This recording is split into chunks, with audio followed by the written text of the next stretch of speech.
میں یہ عرض کر رہا تھا کہ اندر کا جو انسان ہے نا، اندر کا انسان، اس اندر کا انسان اگر باہر کی وجہ سے خراب ہوگا تو ڈاکٹر صحیح کر دے گا اس کو، نیند صحیح نہیں ہو رہی ہے گولی کھا کے سو جا، یا کوئی کیمیکل آگے پیچھے ہو گئے ہیں، لیکن اگر اس کی باہر کی وجہ سے نہیں ہے، یہ اندر ہی کا فالٹ ہے، تو یہ نفسیاتی ڈاکٹروں کا کام نہیں ہے، یہ کس کا کام ہے؟ پیغمبروں کا. اور جو پیغمبروں کے جانے کے بعد جو پیغمبروں کے وارث ہیں، جو پیغمبروں کو فالو کرتے ہیں، وہ صرف علماء ہیں، اس کے علاوہ کوئی بھی نہیں ہے. وہ عالم جو باعمل ہو، وہ عالم جس کے پاس صحیح علم ہو، اس کے علاوہ اندر کے انسان کو ٹھیک کرنا کسی کے بس میں نہیں ہے. اور ایسے عالم جو باعمل بھی ہوں اور علم بھی ہو اور تجربہ بھی ہو، ان کو بزرگ کہا جاتا ہے ہماری اصطلاح میں. سمجھ میں نہیں آتی بات؟ تو ہم یوں بھی کہہ سکتے ہیں کہ اندر کا آدمی بزرگوں کی بغیر ٹھیک نہیں ہو سکتا. ہاں، بزرگ کی پھر دو قسمیں، سچی مچی کے اور جھوٹی موٹی کے. تو ہر چیز کی دو قسمیں ہیں. ہر چیز کی کتنی قسمیں ہیں بھائی؟ ہر جگہ ایک نمبر بھی ہوتے ہیں، دو نمبر بھی ہوتے ہیں. بادام خالص بھی ملیں گے، دو نمبر بھی ملیں گے آپ کو. چینی ایک نمبر بھی، اور آپ کہہ سکتے ہیں دو نمبر چینی کہاں سے ہوگی؟ وہ جو پہلے جنرل مشرف کے دور میں یوٹیلیٹی اسٹور سے سستی چینی ملتی تھی، وہ 2 نمبر ملتی تھی، ٹھیک ہے نا. وہ ڈبل ڈلتی تھی، جتنی مہنگی چینی آدھی ڈلتی تھی. تو وہ اس طرح گورنمنٹ نے گھسیٹ دیا لوگوں کو. ارے پتی ایک دفعہ کوئی لے کر آ گیا ہمارے گھر میں، سستی ہے، بہت بہت سستی، آدھے ریٹ پہ، اتنی سستی پتی فلاں جگہ سے مل رہی ہے. تو جو وہ سستی پتی مل رہی ہوتی ہے نا، اس کے 2 چمچے ڈلتے ہیں، اور مہنگی والی کے 1 چمچہ ڈل، اور وہ 2 چمچے ڈل کے بھی وہ ذائقہ نہیں آتا اس کا. سمجھ رہے ہو؟ تو یہ گورنمنٹ جب سستائی کرتی ہے نا، تو یہ سیٹنگ ہو جاتی ہے حکومت کی. نہیں آ رہی سمجھ میں؟ تو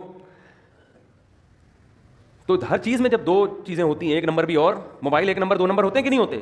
تو یہ کہنا کہ سارے بزرگ ہی غلط ہوتے ہیں. اب بعض لوگ کہتے ہیں ان لوگ کے بزرگ غلط ہیں، تو اپنے والے لے آؤ، تمہارے بزرگ مارکیٹ میں ہے ہی نہیں، ٹھیک ہے نا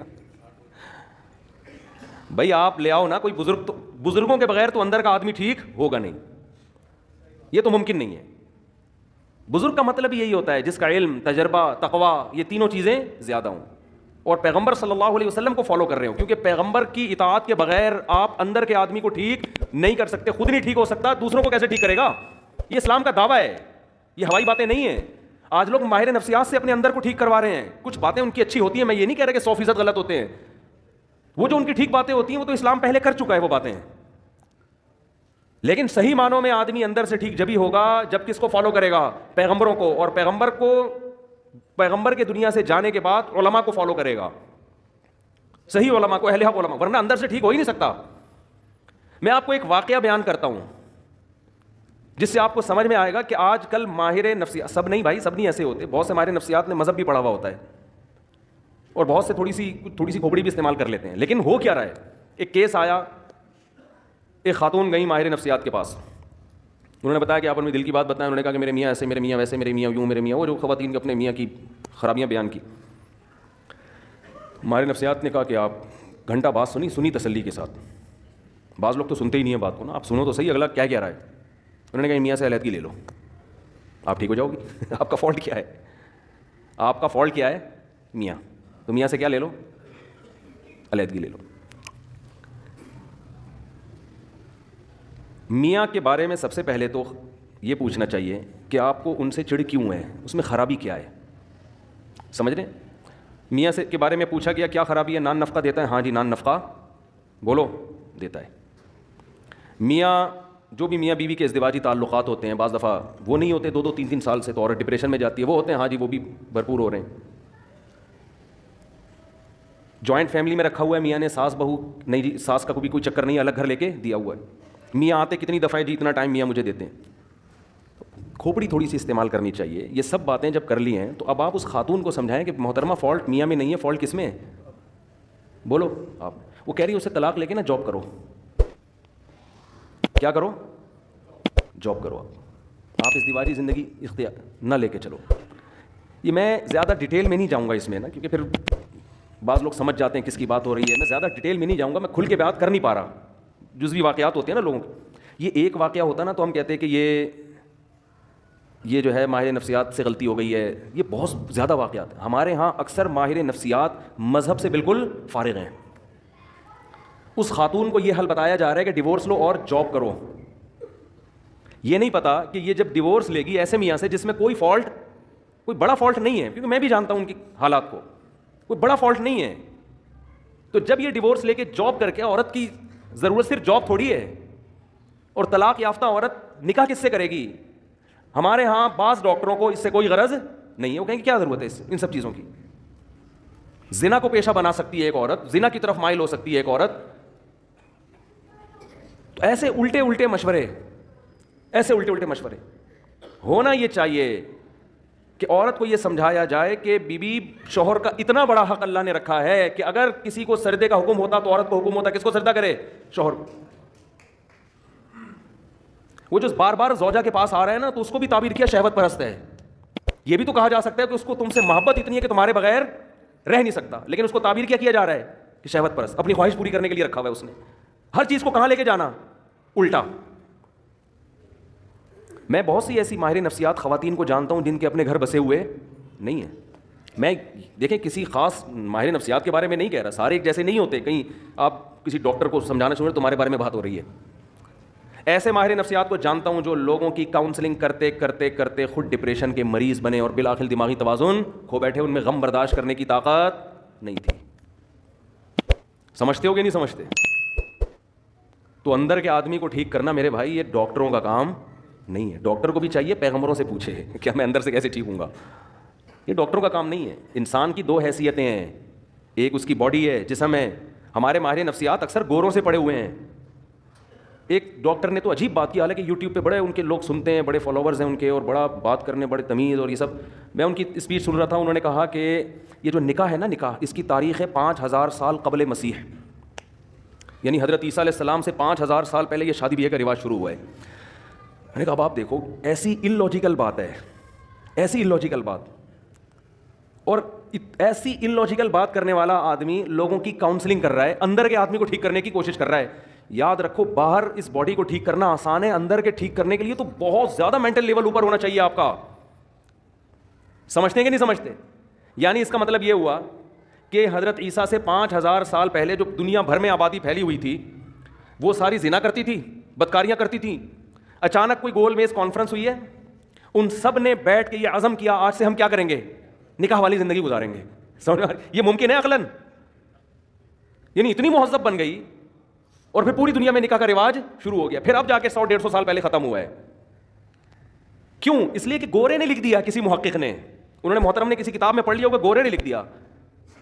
اور گورے نے کیوں لکھا؟ کیونکہ اگر آپ یہ مانتے ہیں کہ نکاح ہمیشہ سے ہے تو آپ کو پیغمبروں کو ماننا پڑے گا. سمجھ میں آ رہی ہے بات؟ کیونکہ یہ چیزیں انسان پیغمبروں کی تعلیمات کے بغیر عقل سے فالو نہیں کرتا. عقل تھوڑی جنگل میں رہنے والے انسان کو کہے گی کہ یار باقاعدہ پراپر میرج کر کے ہمیں زندگی گزارنی چاہیے. وہ تو جنگل میں ہے نا. یہ تو جب تک کوئی پیغمبر آ کے ان کو گائیڈ نہیں کریں گے اس وقت تک کسی معاشرے میں نکاح کا رواج آ نہیں سکتا. امریکہ کوشش کر رہا ہے نا, ناکام ہو گیا. کوشش نہیں کر رہا وہ فیملی سسٹم کو بحال کرنے کے لیے. لندن کوشش نہیں کر رہا. یہاں تک کہ گرل فرینڈ کو بیوی والے درجات دیتی ہیں کہ 3 مہینے کوئی گرل فرینڈ آپ کی رہے گی نا تو آپ چھوڑ نہیں سکتے اس کو. کسی بھی طرح سے کوئی نا کوئی ریلیشن, کوئی فیملی کا کوئی ہیولائی وجود میں آ جائے, کوئی صورت وجود میں آ جائے, وہ اتنے پڑھے لکھے ہو کے اتنی پاور کر کے شادی کا سسٹم بحال نہیں کر سکے. اور عیسیٰ علیہ السلام کے زمانے سے 5000 سال پہلے گول میز کانفرنس ہوئی جنگلیوں کی, انہوں نے بیٹھ کے شادی کو پروموٹ کرنا شروع کر دیا. کیوں؟ صرف گورے نے لکھا ہے, یہ گورے کی تحقیق ہے. نہیں آ رہی بات؟ میرا خیال ہے سمجھ.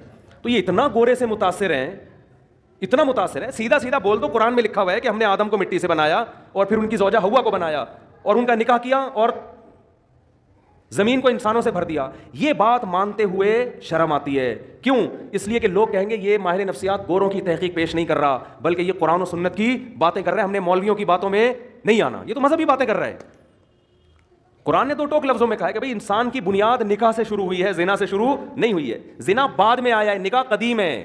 جیسے قرآن کہتا ہے کان الناس امۃ واحدہ, سب لوگ ایک توحید والے دین پر تھے. بت پرستی بعد میں آئی ہے, بت پرستی قدیم نہیں ہے.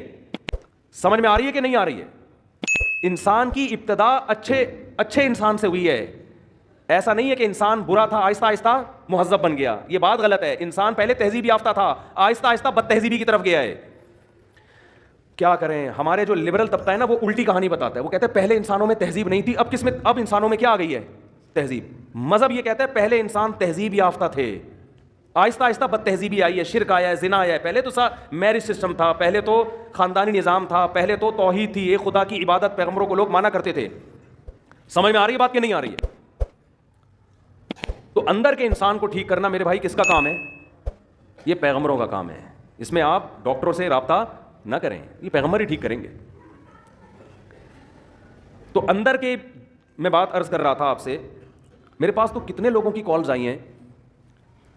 جب میں کالز اٹھایا کرتا تھا ونس اپون اے ٹائم, کیونکہ جب بھی میں بات کرتا ہوں لوگ ایک دم جلنا شروع ہو جاتے ہیں، یار پتہ نہیں کون سی کال آپ کے، ہم تو کرتے ہیں تو اٹھاتے نہیں مفتی صاحب. جب میرا موڈ ہوتا ہے نا تو میں کالیں اٹھانا دھڑا دھڑ شروع کر دیتا ہوں، پھر ایک دم بند کر دیتا ہوں. آپ کیا ایسا کیوں ہے؟ میری مرضی ہے، اور کہ میرا فون ہے، میری جیب ہے، میرا کان ہے، میری مرضی، اور کیا اس میں آپ یہ اس میں کیوں کا کیا مطلب؟ میں جب دیکھتا ہوں کہ بھائی میں پاگل ہو رہا ہوں فون سن کے تو میں بند کر دیتا ہوں. اب لوگ کہتے ہیں اتنی ضروری بات ہے، اتنی ضروری بات ہے. ہمارے محلے میں ایک ڈاکٹر صاحب تھے، وہ بیچارے ڈاکٹر بن کے ان کا خیال یہ تھا کہ میں لوگوں کا علاج کرتے کرتے خود دنیا سے چلا جاؤں. کوئی محلے میں کوئی ایمرجنسی ہو، لوگ ان کا گیٹ جا کے بجا رہے ہیں. اب ظاہر ہے ایمرجنسی تو ہوگی نا، کسی کا ہارٹ کا مسئلہ ہوگا، کسی کے گردوں میں پین ہوگا. وہ ڈاکٹر بیچارے کا ایسا حشر کیا لوگوں نے کہ وہ اس کو خود ہارٹ اٹیک ہو گیا. ڈاکٹر صاحب کو خود کیا ہو گیا؟ ہارٹ اٹیک ہو گیا. کیونکہ کوئی کسی بھی، اب لوگ تو آئیں گے بھائی ایمرجنسی ہے یار، ہم کچھ تو کرو اس کو، کچھ تو نیمبو چٹاؤ، کچھ قہوہ پلاؤ، کچھ ٹیکا لگاؤ، کچھ تو کرو نا بھائی. ٹھیک ہے ہم بڑے ہاسپٹل جاتے جاتے تو ٹائم لگے گا، ڈاکٹر صاحب یہ آپ سو رہے ہو اور یہ بندہ، لوگوں کو نہیں سمجھ میں آتی یہ چیزیں. ڈاکٹر صاحب نے اپنا علاج یہ کیا، انہوں نے بولا بھائی میں تو مر جاؤں گا اسی طریقے سے، نہ دن میں چین نہ رات میں چین. وہ رات کو نیند کی گولی کھا کے سوتے تھے، اور گیٹ کے سب سے کونے والے بالکل دوسری طرف جہاں آواز ہی نہ آئے، بیل بھی رات کو بند کر دیتے تھے. ایک دن کوئی محلے میں ایمرجنسی ہوئی، کسی کو اٹیک ہوا، کیا ہوا، جا کے دروازہ بجایا ڈاکٹر صاحب کا. گیٹ تھا لوہے کا، دھاڑ دھاڑ دھاڑ، ڈاکٹر جوں بھی نہیں رینگ رہی ان کے نا. پھر پتھر اٹھا اٹھا کے مارنا شروع کیا لوگوں نے. ابے کھول، بندہ مر رہا ہے. وہ اندر پڑے ہوئے سو رہے ہیں. وہ اپنا فجر کی نماز کے پابند تھے، اٹھ کے آئے تھے بہت اچھے. اپنی والدہ کی خدمت کی وجہ سے امریکہ کا انہوں نے ویزا مسترد کر دیا. امریکہ ان کو جاب مل رہی تھی بہت اچھے. انہوں نے کہا میری ماں کی خدمت کرنے والا کوئی بھی نہیں ہے. تو یہ نہیں کہ اولڈ ہاؤس میں عیدی سینٹر میں جمع کرا کے اماں کو نکل جاؤ. انہوں نے کہا نہیں میں نہیں جاؤں گا. اچھے آدمی تھے. سب سے پہلے تو اپنی ماں ہے نا. تو مجھے وہ منظر یاد ہے، پتھر مار رہے ہیں داڑ داڑ داڑ. میں نے کہا اتنے بم دھماکے تو پوری محلہ نکل آتا تھا. وہ نہیں اٹھتے تھے. وہ اپنا آرام سے فجر کے بعد اٹھ کے آتے، نماز پڑھتے. کیا ہوا کہ ان کو کوئی غرض ہی نہیں اس سے. وہ کہتے بھائی میں خود ہارٹ پیشنٹ بن چکا ہوں. ایسے تو ہر دوسرے دن کوئی آئے گا، کبھی کسی کا کوئی ایمرجنسی. ایک خدمت کا بھی ایک اصول ہے نا، ایک طریقہ ہے، اس طریقے سے ہوگی. لوگ کہتے ہیں ہم کس سے مسئلہ پوچھیں، آپ اگر اتنی ایمرجنسی میں فون نہیں اٹھاؤ گے تو بھائی میں اکیلا پوری دنیا میں مفتی نہیں ہوں. آپ بنوری ٹاؤن فون کرو، آپ جامعہ فاروقیہ فون کرو، گوگل پہ سرچ کرو، بنوری ٹاؤن کا نمبر آئے گا، جامعہ الرشید کا نمبر آئے گا، دارالعلوم کورنگی کا نمبر آئے گا. آپ پنجاب میں ہو تو جامعہ اشرفیہ کا نمبر آئے گا. یہ سارے دین کے ادارے ہیں، آپ کو شرعی مسائل بولو بتائیں گے. تو آپ کو بتائیں گے، یہ گائیڈ کریں گے. تو ہر وقت نہیں اٹھایا جا سکتا فون. جب میں سمجھتا ہوں بالکل وہ پرانا جو دماغ یعنی فریش ہو گیا نا، پھر میں فون اٹھانا شروع کر دیتا ہوں. ہو سکتا ہے بھائی کوئی بیچارہ واقعی. تو یہ اسٹائل ہے ہمارا. آپ کہہ سکتے ہیں ٹائم متعین کرتے، وہ کر کے دیکھا وہ بھی نہیں بن پا رہا. اس میں پھر لوگوں مجھے کوئی ایمرجنسی کام پڑتا ہے تو لوگوں کو پھر فون نہیں اٹھا پاتا. خیر تو، اور بار بار یہ بات عرض کر رہا ہوں، اب بھی لوگ میرے پاس آ کے مسلط ہو جاتے ہیں کہ ہمیں رشتہ بتائیں رشتہ بتائیں رشتہ بتائیں. میں نہیں بتاتا رشتہ، میں مارنا پیٹنا شروع کر دوں گا. مذاق نہیں کر رہا میں. ہاں انسان کی برداشت کی ایک انتہا. کل بھی ایک صاحب آئے ایسے باتیں میں نے گھننے بن کے ایسے آرام سے آ کے یوں کر کے بیٹھ گئے، ایسے نا یوں کر رہے ہیں جیسے بالکل مجھے کوئی کام ہے ہی نہیں. اسٹائل سے میں سمجھ گیا بیٹا یہ بندے کو رشتہ چاہیے. تو میں نے کہا میں کام کر رہا ہوں اپنا، مصروف تھا میں نا آفس میں. انہوں نے کہا آپ کرتے ہیں نا، میں آرام سے بیٹھا ہوں یہاں پہ. مجھے پتا تھا کہ اتنا نیک نہیں. پھر وہی تھوڑی دیر میں رشتے کی بات، وہ اگر میں آپ کے بیان سن کے بہت متاثر ہوا ہوں، اگر کوئی ایک کہنا یہ چاہ رہے تھے اچھی سی بیوہ مل جائے. میں نے کہا بھائی میں رشتے نہیں کراتا. پھر بھی نہیں کہہ رہے ہیں چلے میں ویسے ہی بیٹھا ہوں، کوئی ہو تو بتائیں. میں نے کہا آپ تشریف لے جائیں، بڑی مہربانی آپ کی. تو خیر آپ کہہ سکتے ہیں اتنا نیک کام ہے آپ کیوں نہیں کر رہے. بھائی اگر ہمارے پاس اس سے زیادہ اچھے کام کرنے کا موقع نہیں ملے گا تو میں یہ والا کام شروع کر دوں گا. اس سے زیادہ ضروری کام ہے. یہ کام کوئی دوسرا بھی کر سکتا ہے. علامہ شبیر احمد عثمانی رحمہ اللہ نے لکھا ہے کہ اگر کوئی عالم راستے میں سبیل کھول کے بیٹھ جائے پیاسوں کو پانی پلانے کے لیے تو گنہگار ہوگا، ثواب نہیں ملے گا اس کو. اس لیے کہ اس کے لیے عالم بننے کی کیا ضرورت تھی. کبھی کسی ڈاکٹر کو دیکھا کلینک بند کر کے لوگوں کو مٹکے لے کے پانی پلا رہا ہو، آ جا بھائی فری میں شربت پلا رہا ہو. کبھی کسی ڈاکٹر کو دیکھا آپ نے، یا کلینک بند کر کے رشتوں کی دکان کھول کے بیٹھا ہوا ہو. مجھے بتاؤ جینا ہاسپٹل میں کوئی اچھا سرجن ہے، کبھی اس کے پاس گئے کہ حضرت میری کوئی اچھی سی شادی کرا دیں؟ وہ کہے گا تو گردے کٹوانا ہے، تو پتھری نکلوانی ہے، تو میرے پاس آ. یہ کوئی شادی دفتر نظر آ رہا ہے تجھے؟ اب آپ اس کو یہ دلیل دو گے کہ انسانیت کی خدمت نہیں کر رہے آپ. وہ کہے گا میں یہ جو چاپڑ لے کے بیٹھا ہوں یہاں پہ، چھری چاپڑ، یہ کیا کر رہا ہوں میں؟ گوشت کاٹنے کے لیے بیٹھا ہوں یہاں پہ؟ میں قصائی نظر آ رہا ہوں تجھے؟ میں زیادہ بڑا کام کرنے کے لیے بیٹھا ہوں، لوگوں کے دل کا آپریشن کر رہا ہوں، میں وال سیٹ کر رہا ہوں. تو شادی دفتر بنے میرے بھائی رشتوں کے لیے. آپ کہہ سکتے ہیں پھر شادی کی باتیں کیوں کرتے ہو؟ تو باتیں تو قرآن نے بھی کی ہیں، ترغیب دی ہے. نکاح کی ترغیب دینا یہ علماء کا ٹاپک ہے، شادیاں کرانا یہ علماء کا ٹاپک نہیں ہے. سمجھتے ہو؟ نکاح کی ترغیب تو ہم ترغیب نہیں دے رہے رشتے والے، وہ ہمارا کام ہے، وہ قرآن و سنت کا کام ہے. تو یہ نہیں کیا کریں بہت زیادہ اس میں آدمی کو پھر ہوتا ہے, پھر میں بد اخلاقی پہ آؤں گا, ایک دفعہ بول دیتا ہوں نہیں کراتا, پھر وہ بیٹھ جاتا ہے, پھر چپک جاتا ہے. بھائی نہیں ہے, ناممکن ہے, ہوگا بھی تو بھی نہیں بتاؤں گا میں, جاؤ. اچھا اتنے تیز ہوتے ہیں, وہ کہہ رہے وہ آپ اس کو بتا رہے تھے نا, اس کو کیا بتا رہے تھے, حالانکہ اس کو بھی میں ٹرخا رہا تھا ٹرخا رہا تھا اس کو بھی میں. تو ہمارا کام, مردوں کو نہلانا ہمارا کام نہیں ہے. دیکھو ہم غسل دینے کا طریقہ بتائیں گے, مردے آپ خود نہلایا کرو اپنے. ایک صاحب مجھے کہنے لگے صاحب اتنا ثواب کا کام ہے, آپ محلے میں جا کے مردے کیوں نہیں نہلاتے؟ کسی کی میت ہوتی ہے, آپ کیوں نہیں جا کے نہلاتے اس کا مردہ, اتنا ثواب ہے اس میں. میں نے کہا دیکھو خود نہانا بھی تو ثواب ہے نا. کہتے ہیں نہیں لوگوں کو مردوں کو نہلانا آتا نہیں ہے, اس لیے آپ جا کے نہلا دیا کریں, ثواب مل. میں نے کہا لوگوں کو تو خود بھی نہانا نہیں آتا, غسل کے فرائض معلوم نہیں ہے, تو میں جا کے بالٹیاں پانی ڈالوں گا ان کے اوپر, یہ ہے سنت طریقہ. بھائی ہم طریقہ بتائیں گے, چاہے مردے کو نہلانے کا ہو یا خود نہانے کا ہو, نہانا آپ نے خود ہے.